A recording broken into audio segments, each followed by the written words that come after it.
Hello everybody and welcome back to my second challenge this week for TD6, where we were going to see how long we can survive using only the middle path tier 5s. The same rules apply from my previous video on all of the top path tier 5s. Only one tower per monkey, and I have to get every single tier 5 before I'm allowed to lose the games. So let's talk about the strategy here. I had to go for logs because it is a long enough map that will be able to be defended pretty easily as I'm trying to get up the banks, because the banks are pretty expensive overall. And they're also, while they do make more money and pay back much faster than probably any of the other farm crosspaths, I think that the banks are ultimately slower given that you have to wait for the interest to accumulate, and I don't have the monkey knowledge to deposit yet. So we had to go for logs so we'd be able to save up money a little bit easier and get a few more farms set up to go when we needed them. With that said, I'm going to jump back in here in a little bit when we get our next tower. Alright, so we get our first farm on round 14. That's definitely going to help with a little bit of the cash generation for the early game. But the problem is, like I said, the banks are really expensive, so we have to kind of hold out while I'm saving up for the bank. So we'll see how this goes. Alright, and much like last time, our first tower to get is going to be a bomb shooter, so that way we can deal with the round 28 leads. We still don't have a bank just yet, but we aren't too far off from it. Alright, so now we're going to get a boomerang monkey for a little bit of extra DPS on round 40, because the middle path boomerang is incredibly powerful. Alright, and now we're going to go for attack shooter. I'm not sure what my plan was here. I think it was just to try and get all of the primary towers so we could keep them on the discount side, so we could actually use the monkey knowledge for that. But we'll see how this goes. Alright, and here we are on round 40, and we're about to drop an ice monkey as well. And as you can see, it is kind of we did surprisingly well. The ice monkey is going to be a sort of hassle there, a little bit, but that's why he's got the blade shooter and the bomb and boomerang around him, because they won't have to worry about it. Alright, now we're grabbing a glue gunner to help out with a little bit of slowdown.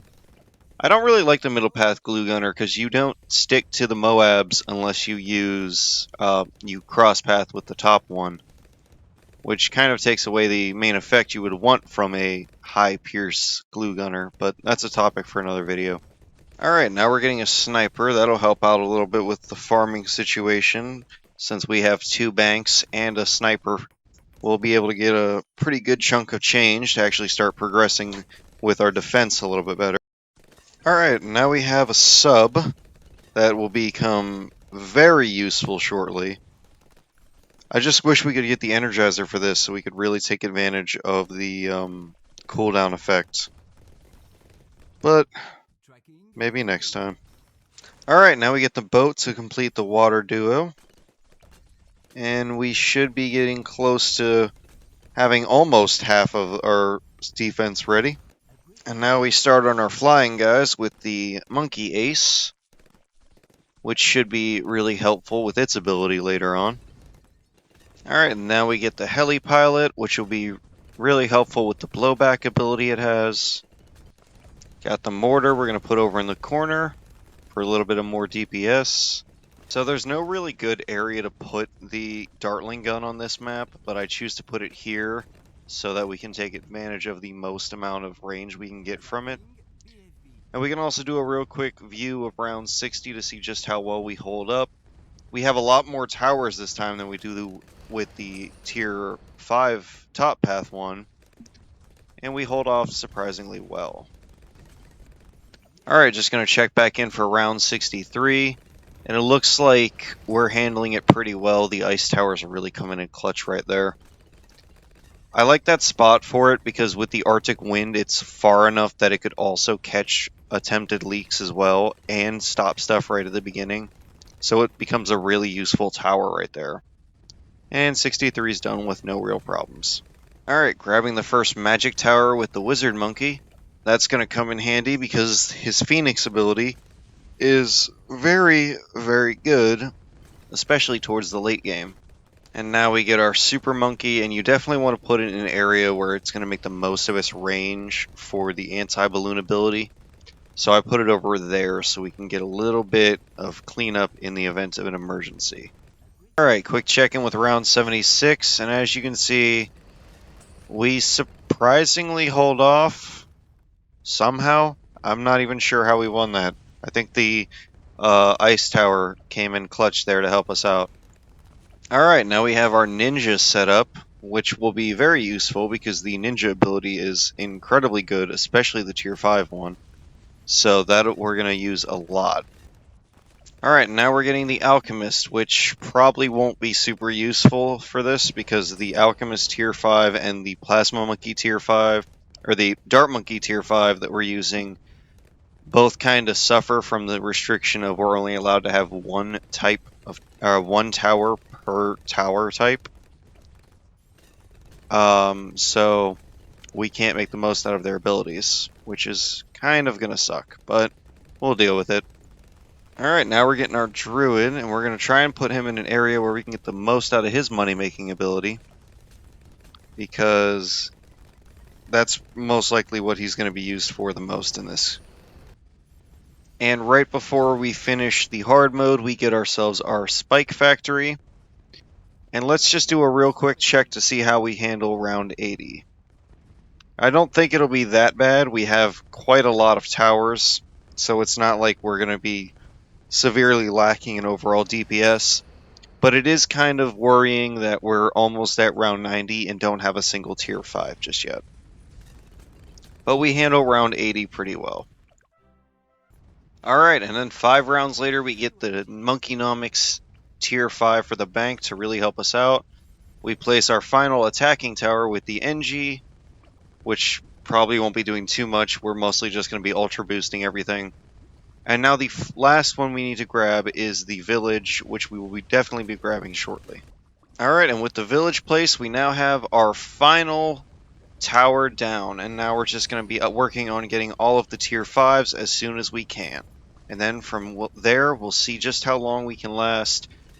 And the best part is we'll have almost every single ability in the game available to us. The only ones we'll really be missing are the Dark Champion line of abilities for the Super Monkey, but outside of that we'll have all of the other ones, which are incredibly powerful. So we'll see just what we can do. Alright, quick check-in for round 90. We have a bunch of new abilities, and I've been buying some of the ones that will give us some more money, so we'll see how that goes. And it looks like we handle it pretty well. Check back in shortly if I get another tier 5 or we reach round 95. So we're at round 95 now, and I don't have a single tier 5. Most of the towers are at tier 4, though, so let's just hope that this doesn't go awry very quickly.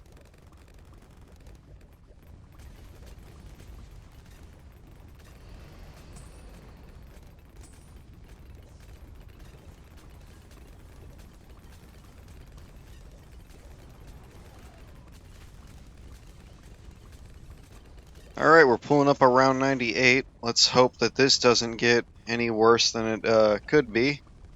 Once again, we still don't have a single tier 5 just yet. We now have the Spirit of the Forest, though, so we'll see how well this goes.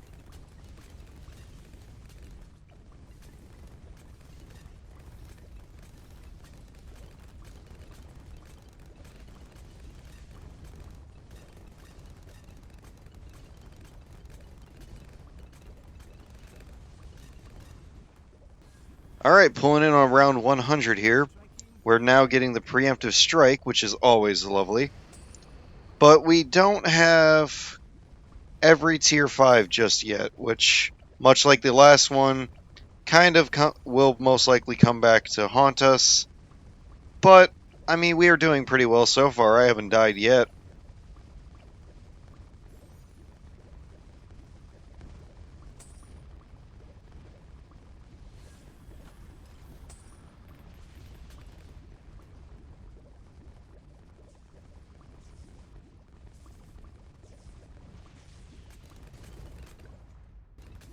Alright, we're going to grab Homeland because that's always a good idea. Alright, Moab Eliminator, another great choice, especially given how densely packed some of these rounds are with Moabs. Alright, we're going to grab Plasma Monkey Fan Club now, just to try and bring up some of that DPS for it. Alright, Absolute Zero so that it could start attacking some Moabs for once. Permacharge, the DPS king over here. Alright, now we got Ultra Boost, which is basically our only buff for this run, which does not bode well for us, I'm not gonna lie to you. Alright, coming up on 119, we don't have every tier 5 yet, so I'm a little bit worried about how we'll fare, but I think, given that we're on logs and a good chunk of the towers can still attack for a portion of the entire map, it'll be fine.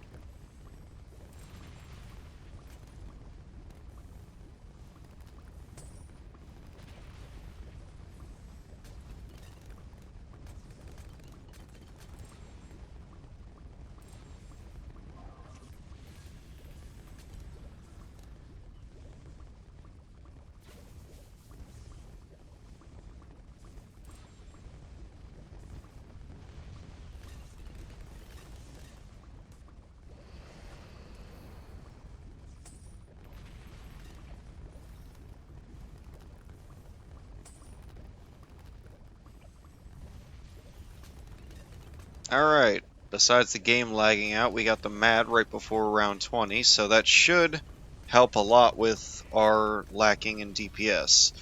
From what it looks like, we might still need 4 of the tier 5s. Maybe 5 if I'm wrong. But I think we're getting pretty close to having all of them, so let's see how this will handle. Alright, now we got the Wizard Lord Phoenix. It's another good option for some DPS. Especially with the Universal Phoenix just flying around, that'll really light up a couple tower or a couple blimps every once in a while.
Alright, now we got the anti-balloon. I think we're down to 3, if I'm correct. Maybe 4, because I noticed we don't have the Carpet of Spikes. We need the Alchemist, and I think the Helicopter, and maybe the Mortar as well. But I think those are the only ones. With the Alchemist done, that leaves about 3, so let's find out. Alright, now we get the Big Bomber, and then we need the Helicopter, the Mortar, and I think just the Spike Factory. Those should be the last 3 that we need, and then we're going to go to the 10 round update like I was doing last video, where I updated every 10 rounds to let you guys know how it was going. Alright, now we're bringing in the Special Pops Core with the Special Poperations. That is bringing us down to just the last 2 towers. Alright, and there is our Mortar. Let's see how long it takes me to realize that we don't have the carpet of spikes, because it's probably going to take me a minute. Alright, here we are at round 140, and it looks like the me that was recording this forgot that we have the spike factory, because I don't even have it to a tier 4. So I'm going to go to updating this every 10 rounds, just to let you guys know how we're doing, and let's see if it can beat the 205 that the top paths made.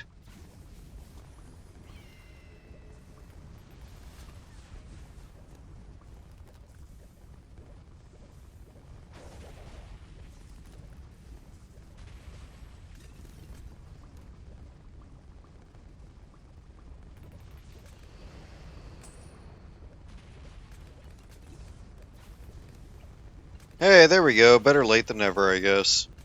Alright, here we are on round 150, and yeah, it doesn't look good. They're starting to get pretty far along the track.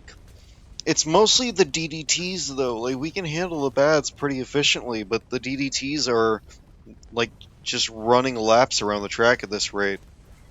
So we'll have to see what happens.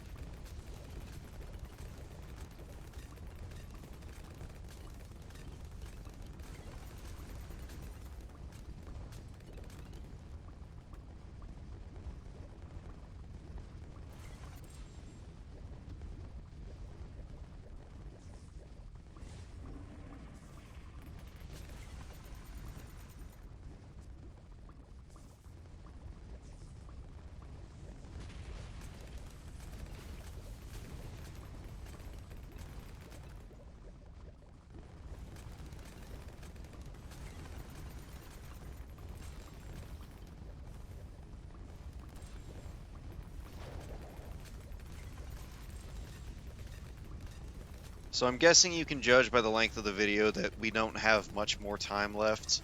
I think I just got some really bad RNG with the randomized rounds, and I think maybe a little bit of better usage with abilities could have optimized this more and made it so we could last even farther. But I don't know. Maybe that's for someone with, once again, a little bit better micromanaging skills than me to handle. Plus, a lot of the abilities wouldn't have really helped us too much in the first place, especially when this entire round is just 2 long waves of DDTs back to back. But on Friday, we will be returning for BTD6 with one final challenge video out of this trilogy to see how far we make it with the bottom paths. Until then.